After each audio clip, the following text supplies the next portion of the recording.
Jadi rumah yang sering dibacakan Al-Quran itu sempit akan terasa luas. Itu salah satu keutamaannya. Kemudian akan didatangi oleh malaikat. Akan terasa bersinar seperti itu. Jadi walaupun rumahnya sempit itu akan terasa luas. Sebaliknya kalau rumah yang gersang tidak pernah dibacakan Al-Quran itu seluas berapa meter pun semewah apapun itu akan terasa sempit. Assalamualaikum warahmatullahi wabarakatuh. Waalaikumsalam warahmatullahi wabarakatuh. Berjumpa lagi dengan saya Ferry Mahendra Kurniawan, host dari podcast Warga Pojok Kantor Kementerian Agama Kota Mojokerto. Sobat Kemenak sekalian, pada kesempatan ini telah hadir di tengah-tengah kita salah seorang penyuluh agama Islam.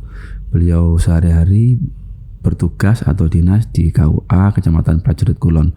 Selain sebagai penyuluh, beliau juga seorang pegiat kegiatan baca tulis Quran, dan beliau juga salah seorang qori berprestasi baik di tingkat lokal, daerah maupun nasional. Beliau adalah Ustadzah Kamilatul Dunia MTHI. Assalamualaikum Ustadzah Kamilah. Waalaikumsalam. Alhamdulillah, bagaimana kabarnya hari ini Ustadzah? Alhamdulillah sehat walafiat. Jadi kita khususnya yang sebagai Kementerian Agama kalau saya berpendapat wajib ada aplikasi Al-Quran selain pusaka. Selain pusaka ya Mas Hari. Betul. Karena apa? Biar kita bisa sempat ngaji lah. Sedikit-sedikit disempatkan dalam sehari, walaupun tidak banyak, walaupun kita mampunya misalkan 10 halaman, alhamdulillah. Di sela-sela kita bekerja, di sela-sela menyempatkan biar itu tadi kita jadi teladan buat putra-putri kita. Tidak hanya menyuruh-nyuruh, tapi kita juga bisa meneladani gitu. Kemudian kalau tidak sanggup 10 halaman ya diturunkan lagi 2 halaman, 8, 7 gitu. Gak sanggup lagi ya wis 1 halaman itu sudah alhamdulillah. Gak sanggup lagi ya udah dilihat aja Al-Qur'annya di iya.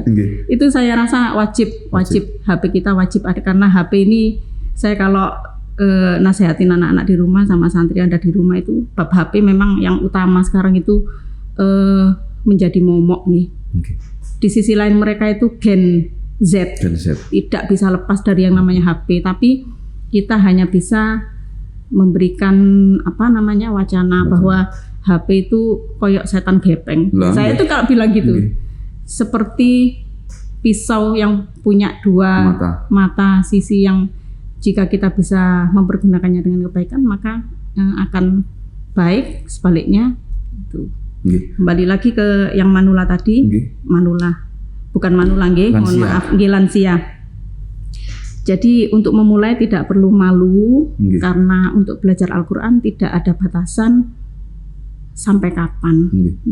Bahkan yang sudah mahir pun Mas Ferry itu harus terus belajar terus. Makanya kan khairukum man ta'allamal Qur'ana wa 'allama, sebaik-baik manusia adalah yang belajar Al-Qur'an dan mengajarkannya. Enggak ada aku iso, saya sudah mahir, saya berhenti belajar, enggak ada ceritanya. Orang Al-Qur'an wa ulumuhu, dan ilmu-ilmunya itu ibaratnya kalau air laut itu tintanya, itu dituliskan dari tinta itu sampai habis pun tidak akan habis ilmu Al-Quran. Berarti luar biasa. Jadi saking luasnya ilmu Al-Quran. Misalkan kita sampai meninggal pun itu belum habis ilmunya. Jadi tidak ada alasan terlambat, tidak ada alasan untuk malu memulai.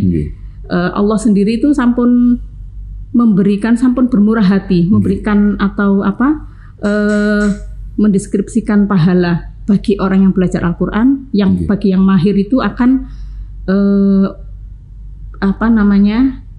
mulia gitu ya. Maksudnya akan mendapatkan pahala. Kemudian bagi yang terbata-bata ini juga mendapatkan 2 pahala. Jadi pahala dari membaca Al-Quran itu sendiri dan pahala dari semangatnya. Belajar tadi. Jadi sama pahalanya. Kalau kita ngomong keluarga ini kalau di ngapunten didasari atau dekat lah paling tidak, minimal dekat dengan Quran itu kan kelihatan bedanya. Mungkin ngapunten ada dampak ke perilaku, ada dampak mungkin ke komunikasi dengan keluarga. Itu sepanjang yang jenengan alami, misalnya jenengan kan bina TPG juga banyak, bina pengajian banyak. Keluarga ngapunten yang dekat dengan Quran itu kan pasti banyak sisi positifnya lah, bahasa gampangane ngoten. Nggih, itu otomatis akan keluar sendiri, otomatis akan menjadi rem bagi kita. Contohnya gini, saya di rumah itu kan ada santri yang mukim, dan namanya santri itu macam-macam karakternya. Ada yang manut, ada yang suka nyelot bicara kotor gitu ya. Nah, sesekali mereka keceplosan bicara kotor terus dengar saya nasihatnya singkat saja, Mas Ferry. Mas yang misalkan ini laki-laki gitu ya, si A gitu ya. Setiap hari membaca Al-Quran kan, iya saya pagi siang malam kan jadwalnya setoran, habis subuh setoran, habis malam setoran, siang juga ada jadwal murojaah mandiri. Kalau bicara kotor kayak gitu nggak malu sama lisannya yang tiap hari. Dia sudah menunduk dan meneteskan air mata. Cukup satu kalimat itu. Nah, jadi saya nggak perlu marah-marah. Betul. Jangan bicara kotor, jangan mengumpatin, nggak perlu bicara gitu. Cukup saya balikkan dengan apa yang mereka lakukan sehari-hari. Nggak malu sama Al-Qur'annya. Lisan sampean kalau tiap hari buat membaca Al-Qur'an, kok sampean rusak dengan nah gitu. Jadi ini efek yang otomatis gitu. Tidak terasa. Iya, tidak terasa. Jadi mungkin ini efek positif kita menghidupkan Al-Quran di dalam keseharian kita. Seperti gini, ada lagi contohnya ini yang menarik juga. Di dalam Al-Quran kan mereka kan menghafal ada yang sampai juz 2, ada yang sampai juz 5. Kan ada ayat-ayat yang dia hafal, contohnya innallaha ma'as-shabirin, sesungguhnya Allah bersama orang-orang yang sabar. Nah, ini ada si A sama si B berantem, maksudnya itu ayal-ayalan gitu nih. Nah, yang satu sabar innallaha ma'as-shabirin. Saya tuh berarti anak-anak langsung bisa gitu ya, mengambil dari hikmahnya dari apa yang mereka tahu tentang Al-Qur'an, kemudian diimplementasikan dalam keseharian mereka. Itu kan contoh kecil mawon nggih. Contoh kecil tapi ternyata yaitu salah satu efek positifnya di situ. Jadi, terus saling menghormati gitu. Ya, apalagi dalam keluarga ini luar biasa. Apalagi sekali. Dalam keluarga. Terus gini misal, kalau jenengan ini kan sudah ngapunten, kalau saya bilang sudah mengalami sendiri bagaimana jenengan dari awal ngapunten, dari kecil berproses bagaimana berproses dengan Al-Qur'an, mulai belajar, mulai berproses lah di situ, mulai menghafalkan dan seterusnya. Apa yang jenengan rasakan ketika jenengan ngapunten berproses itu? Lelah pasti, Ustaz. Lelah pasti. Terus misalkan kok capek, kok ini jenuh pasti ada titik itu. Pasti. Betul. Tapi kan tetap jenengan konsisten, ya, meskipun sambat-sambat titik, apa yang bisa diceritakan itu bagaimana sekarang ini kan menjadi sebuah contoh yang pas. Kalau misalnya mencontohkan saya Al-Qur'an juga nggak pantas, saya jauh. Jenengan juga. Artinya kan orang-orang sami-sami belajarnya. Tapi kalau jenengan kan sudah ini loh, ayo jangan lelah, ayo terus berusaha. Itu bisa digambarkan, diceritakanlah para sobat teman sekalian. Saya itu dari kecil, kebetulan abah saya kan memang juga pegiat Al-Qur'an, Mas Ferry. Ya. Saya dari kecil tuh diajak kemana-mana sama orang tua. Di acara wisuda khatmul Qur'an, saya diajak ke sana, pulang jam 12 malam diajak. Jadi memang pemandangan sehari-hari saya itu tentang kegiatan-kegiatan Al-Qur'an. Nah, saya mulai belajar Al-Qur'an itu ya sama sih seperti pada umumnya, ya mulai usia MI di situ memakai salah satu metode yang saya ceritakan ke jenengan itu tadi, pakai turutan sampai bisa dikatakan bisa membaca Al-Qur'an walaupun belum mahir betul. Sampai usia SMP, kemudian saya SMA itu mondok di Jombang. Mas Ferry, di Tambak Beras. Di situ saya terus menekuni, walaupun belum fokus di menghafal Al-Qur'an, tapi sudah mulai kepingin menghafal Al-Qur'an. Dilanjutkan kuliahnya itu di Jakarta. Kebetulan kok memang judulnya institutnya itu Institut Ilmu Al-Qur'an. Jadi di situ mulai fokus betul menghafal Al-Qur'an.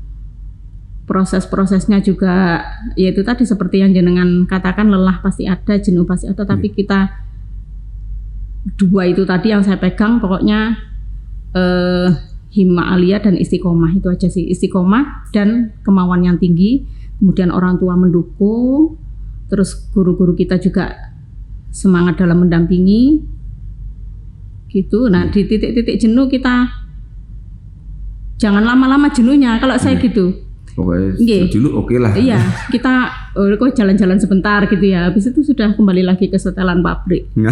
Semangat lagi. Iya, semangat lagi. Jadi intinya itu, kalau makanya saya sering bilang ke anak-anak itu, Ustadzah merasakan apa yang sampean rasakan dalam proses menghafal Al-Quran, tidak mudah. Tapi coba sampean fokus, kemudian lelah-lelah sekarang tidak apa-apa, besok-besok akan menuai. Ibaratnya orang nanamnya sekarang, nanti sekarang sama tidak merasa, nanti berapa puluh tahun lagi sama akan merasa. Kalau sekarang sama leha-leha, nanti menyesalnya di kemudian hari. Itu lampu yo biyen aku mondok kok males-malesan seperti itu, nggih. Karena memang nggak sama gitu ya, kayak antara pribadi masing-masing itu, cuma kita tetap memotivasi terus, dan komunikasi dengan orang tuanya untuk juga selalu motivasi, dan tentunya yang utama adalah mendoakan. Doa itu dahsyat. Doanya orang tua. Doa orang tua ketika anak kita itu menuntut ilmu, nah kita harus selalu mengiringi dengan doa yang tak henti. Itu yang saya rasakan. Jadi bukan jadi intinya itu bukan karena kemampuan kita. Ada banyak faktor. Malah kalau bisa apa kita, nggak bisa apa-apa kan gitu. Jadi banyak faktor yang di sekeliling kita yang malah itu yang sangat mendukung gitu. Jadi perjuangan itu memang tidak mudah. Tidak mudah. Mulai dari menghafal, dan kalau orang bilang bahasa warungan ini, ojo adek ngapal, moco wis angel. Nah ini seperti saya ini, angel ini. Tapi kan ini tidak boleh seperti itu. Tidak boleh seperti itu. Apalagi menurut saya Ustaz ya, ini sedikit apalagi kita sebagai orang tua, sebagai panutan itu kan juga tetap harus, tentu yang matur tadi, sebagai contoh, sebagai teladan. Teladan lagi ini meneng tambah pura-pura gak ngerti tambah bingung. Anak-anak malah gak karu-karuan. Iya betul. Nah ini kan, Quran ini kalau boleh ada sharing pengalaman. Kita misalkan jangan dimulai dari tadi sudah mengenalkan di TPG. Misalkan pernah nggak dalam satu keluarga ada momentum ngaji bareng, entah berapa hari sekali, misalkan seminggu sekali, ayo satu keluarga ngaji bareng. Pernah nggak seperti itu? Pernah, dan ini rutin memang saya rutinkan karena ini salah satu dari itu tadi, dari aspek menghidupkan Al-Quran. Jadi di pendidikan agama, di poin pendidikan agama, di situ aktivitas yang bisa kita lakukan di dalam keluarga. Jadi gini, ayo habis maghrib kita ngaji. Bisa tadarusan itu tidak harus setiap hari, Mas Wadi. Jadi mungkin kita jadwalkan, misalkan 2 minggu sekali, 1 bulan sekali, gitu. Yang penting ada satu momen di situ kita kumpul ngaji bareng. Nanti setelah ngaji bareng kita sambung dengan sharing-sharing, ngobrol-ngobrol santai. Itu akan komunikasinya lebih efektif.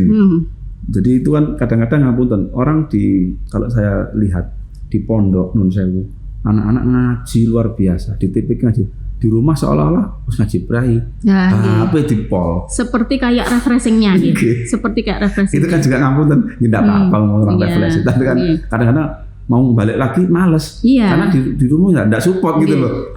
Putra-putrinya Mas Wadi ada mondok? Mboten nggih.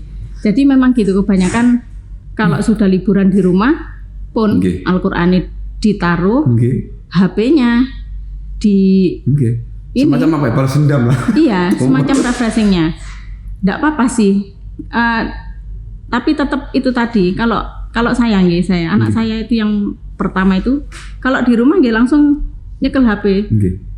Itu nggak bisa dipungkiri, kangen kan dia sama HP-nya. Ada punya HP di rumah tapi tidak dibawa di pondok. Saya biarkan. Tapi syaratnya tetap ngaji dulu. Misalkan alhamdulillah ini kan sudah hafal 30 juz. Ngaji dulu. Berapa target sehari yang harus sampean baca dulu, setelah itu silahkan.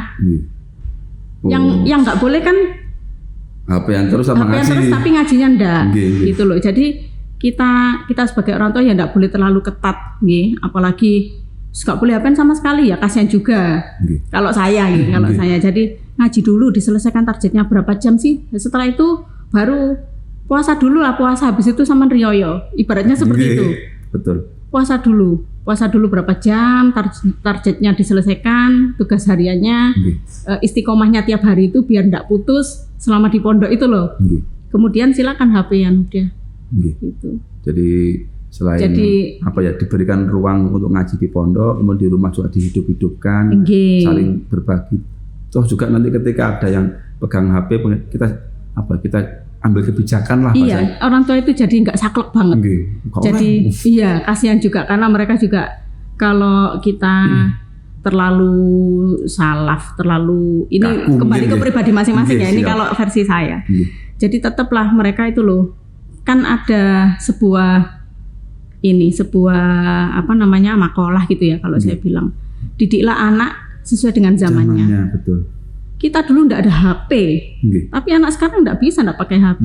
Ya sebisa mungkin kita memanage bagaimana anak ini tetap bisa tugasnya tidak terbengkalai. Misalkan kalau itu tadi ya, contohnya pas pulang dari pondok, yaitu ini dulu yang wajib dulu, silahkan. Kewajiban sampean baru nanti haknya, gitu. Seperti itulah hematnya. Pintar-pintar kita mengkondisikan ya, jangan sampai kita egois, nggak boleh HP-an, sudah menghafal Al-Quran masa. Kalau versi saya tidak seperti itu. Jadi tepat lah paling. Jadi ya itu tadi, anak sekarang kan beda zamannya dengan kita. Kalau kita kan gen lama. Kalau anak-anak kan gen Z ya. Kalau saya sih gen Y. Contohnya kolonial. Jenengan gen apa, Mas Ferry? 80-an itu. Tapi saya jiwanya maunya umur 23 aja. Saya jiwa muda. Saya gaul sama anak-anak muda. Terus gini, Ustaz. Kalau orang bilang itu kan ngapunten, ini sedikit agak ya. Kadang di dalam pergaulan itu kan orang bilang, apa sih manfaatnya kita dekat dengan Al-Quran, membaca Al-Quran atau menghidupkan atau mendekatkan keluarga dengan Al-Quran? Apa manfaatnya menurut jenengan? Untuk itu tadi apa? Untuk keluarga, untuk pribadi, untuk ya kita semua lah, minimal untuk pribadi dan keluarga, apa manfaatnya kita dekat dengan Al-Quran itu? Sangat banyak.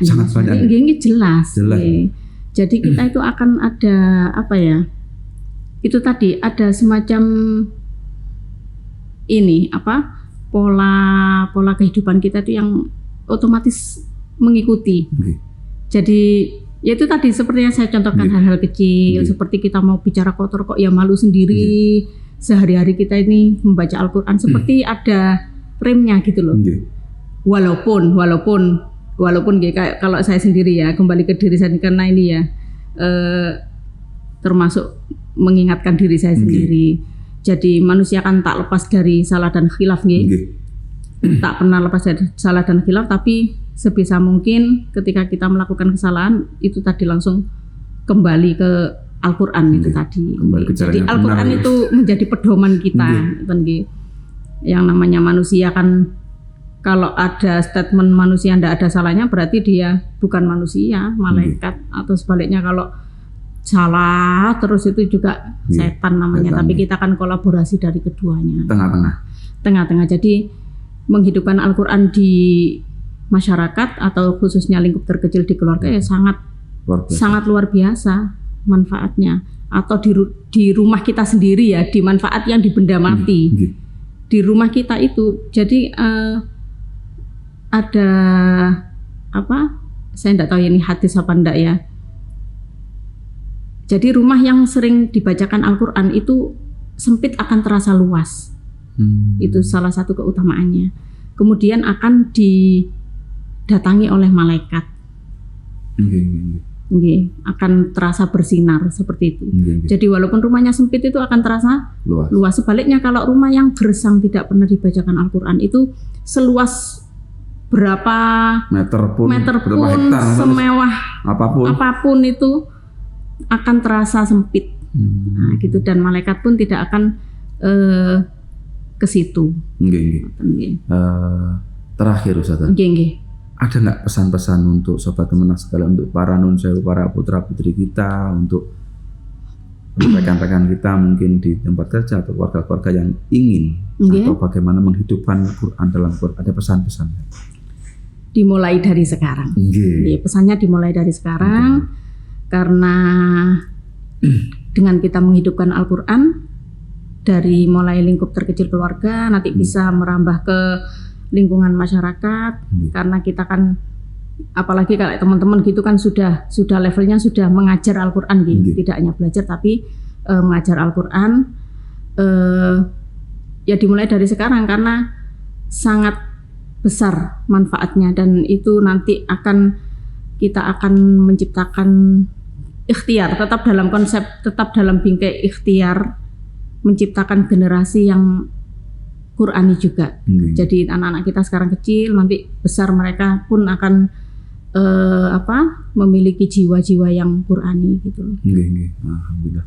Matur nuwun sangat wisata luar biasa penjelasan jenengan dengan cerita bagaimana jenengan berproses untuk berjuang bersama Al-Quran. Kalau saya bilang kan mulai dari mengajar, memperkenalkan, kemudian jenengan sendiri juga menjaga hafalan, terus masih dalam taraf berbagi dengan teman-teman. Itu sebuah proses panjang dan menurut saya tidak mudah dan sangat melelahkan kalau menurut saya. Dan alhamdulillah kita bisa memetik pelajaran dari yang jenengan sampaikan, alhamdulillah. Dan bagi sobat Kemenak sekalian yang ingin putra-putrinya khususnya yang di wilayah Kelurahan Keranggan yang ingin mendaftarkan di kampung Al-Quran, monggo bisa di KUA. Di tempatnya di Masjid As-Solihiyah. Insya Allah teman-teman kita ikut di situ sebagai pembimbing. Bisa hadir di sana untuk mendaftarkan putra-putrinya atau mencari informasi bagaimana sekolah tersebut atau kegiatan tersebut, agar ilmunya barangkali anak-anaknya ada minat bisa diarahkan lebih tepat. Karena eman kita sudah memfasilitasi baik tempat dan pengajaran yang penting. Insya Allah teman-teman juga kredibel juga dalam hal Al-Quran. Ada Ustadz Risa, ada Ustadz Waji, itu sudah tidak diragukan lagi. Keilmuan di bidang Al-Qurannya itu eman-eman. Monggo. Dan kami juga memberikan ini Mas Ferry, Al-Qurannya secara gratis. Kemarin sudah waktu launching kita bagikan anak-anak tanpa dipungut biaya sedikit pun, baik dari tiap bulannya sudah gratis semuanya. Yang kita harapkan adalah semangatnya, istiqomahnya. Luar biasa sekali. Jadi bagi sobat Kemenak sekalian, monggo jangan sungkan untuk datang ke sana, mengantarkan putra putrinya belajar menghafalkan Quran di kampung Al-Quran di Masjid As-Solihiyah Pekayon. Demikian bincang-bincang kami, semoga ada manfaatnya. Kami semoga jenengan diberikan kelancaran dan kemudahan dalam menjalankan tugas dan berproses dalam menjaga atau berjuang bersama Al-Quran. Saya Ferry Mahendra Kurniawan dan Ustazah Kamila pamit mohon izin undur diri. Assalamualaikum warahmatullahi wabarakatuh. Waalaikumsalam.